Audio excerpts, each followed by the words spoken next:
All right, my friends. So I just got me this camera slash binocular thingamabob.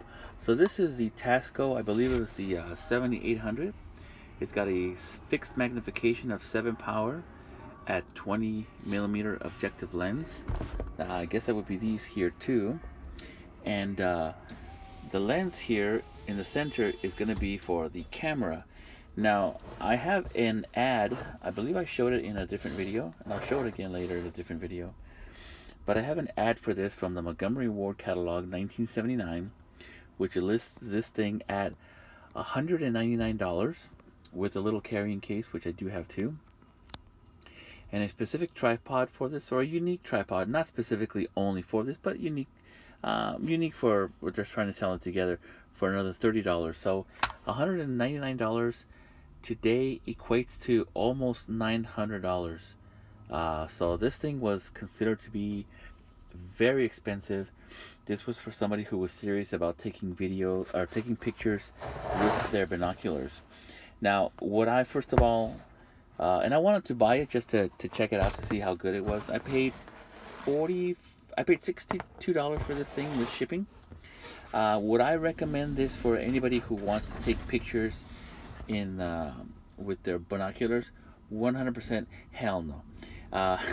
Of course not. I've told you guys many times before that when it comes to my binoculars and my spotting scopes, what I do is I simply put my phone up to my lenses of my spotting scopes or binoculars and take pictures like that.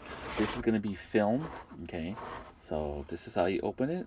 This is a locked, and open, and you throw it in there, and this button up here is going to be for the actual snapping of the picture.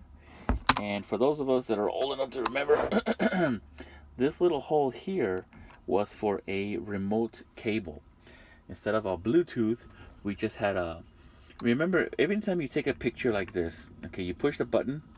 Say, for example, you're taking a picture of something that you don't want to move. You don't want any movement at all, otherwise the picture will come out fuzzy.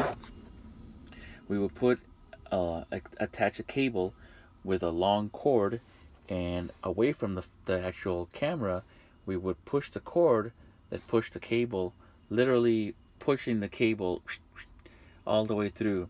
If you can understand that, for those of you that might be a little too young for that.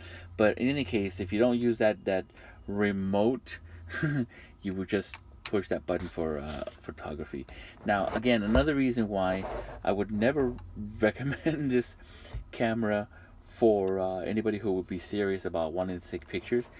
You have to understand aperture. What is aperture? 5.6 to a 22. You absolutely have to understand all of that. Otherwise, forget about it. You're just going to be wasting film taking pictures that come out too dark or too bright, all washed out. You don't see any detail. This is like really basic, down to earth. You gotta have to know what you're doing to wing it. And I used to have a Pentax K1000 back in high school, 1,000 years ago, and I had to learn all that. It was a lot of fun. I developed my own black and white pictures. I still have a bunch of them that I developed, so it's pretty neat. So, but you do have to learn a lot about that kind of stuff, and it gives you a little diagram here,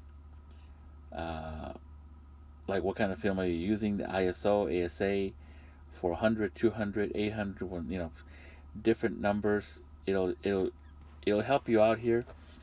On a sunny day, you want an f22, or if you're using 400 speed film, it helps you out. But you have to understand what all that means. And here's some different numbers. They're not the same one, it's different numbers. And it's interesting for this. So this is really more of a niche, what they call a niche binocular. And also the film, of course, is a small negative. And so the smaller, we used to have a 110 film cameras that were like, if you remember the early 2000s, 2005, whatever, when they came out with the little digital cameras, which we still use today. But they came out with the little digital cameras left and right, cheap ones, nice ones. And back in the 80s, we did have a little tiny camera that had 110 millimeter or little. It was a tiny negative like this big. I mean, it was like minuscule. And whenever you blow up a negative that's tiny, when you blow up the negative, you really see all the grain in the picture. Um, for those of us who have understood about photography, or those of you who have even taken photography for astronomy reasons, you understand what the term noisy. For those of you who don't, noisy basically means you see a lot of grain. And grain is basically fine grain or many pixels within an inch, is why nowadays you can have HD, 4K, whatever this and that, because there's more information per inch per se. Back in the day, there was less information, less pixels within 1 inch, and therefore you saw a lot more graininess, or you saw a lot less detail. So that's basically the difference between the digital stuff and this photography or lens film stuff. And so there was good film out there. There was good film, but the best thing you can do is to actually have a camera that had a bigger negative. The big square ones, 2.25, 2 inch or 2.25, were always amazing. Great, super fantastic pictures, but expensive cameras, of course. And now everybody's gone digital. So in any case, I'm going to see how the picture, when I take some pictures of this or use it for pictures, I'll see what they look like. I got to relearn all this, man. Oh my God, I got to relearn all this. So in any case, as far as the binocular case is concerned, you're looking at 508 feet at 1,000 yards, which is pretty decently wide field. It's a pretty decently wide field, and I like that. What should we say? It's a 10 degree. It's about a 10 degree. And here is more proof that it was in the mid 70s. JTII sticker, the Japan Telescope Inspection Institute. This design was telling me it's the mid 70s, and I don't know if that's the year 77, but this is another sticker from a slightly later time period. Like I said, I saw an ad. I have an ad that I took a picture of this one here from the 1979 and Montgomery Ward. And it's actually, this one here that I got is super nice and clean. It's very nice and clean. Now, here is a tripod stand attachment, but why in the world is it sideways? I don't know, because you have to put it like this. Kind of wacky. Now, let's go ahead and take a look at inside here. Now these eyepieces here for the binocular section, these are adjustable, independent adjustable. This one here does a little bit of focusing as well, and that's going to be for the lens. So you have to play with both of them, and I got to find a manual for this. Some other people were selling these things with manuals, but maybe I should have gotten that one. I don't know. We'll see. Lessons learned, right? Lessons learned. But again, this one is in really beautiful condition. Now, give me 1 second here, because I think I messed everything all up. And let me see here. And this eye piece to the right, let me see if you can see it. No, you can't. Okay, so the right eyepiece, actually inside here, you can actually see sort of like a, I don't know what you want to call it, like a digital rectangle, like that. On the left eyepiece, you don't see anything like that. So when you stand this up on the tripod, the picture, that rectangle, is actually up and down as opposed to sideways when you're using a binocular like this. The image on this is actually pretty darn nice. As I said, this was $199, $200 back in 1979 as far as that ad is concerned. And I want to say that the image on this is remarkably nice. Very nice. So this was made for somebody who was serious about taking photography with their binoculars. Back then the lenses were so much bigger as opposed to like phone lenses that are so tiny. People back then would use those big giant, what do they call them, DSLR cameras, that you had the giant lenses that were like that big and stuff, and so it's very difficult to put that kind of stuff onto binoculars.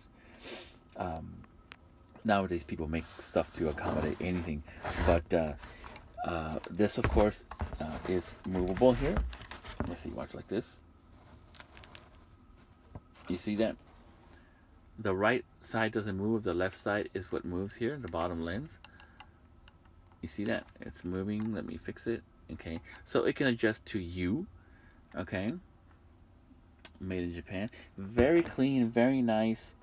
Lots of tags. That's another reason why I wanted it, because it has all these different tags on it.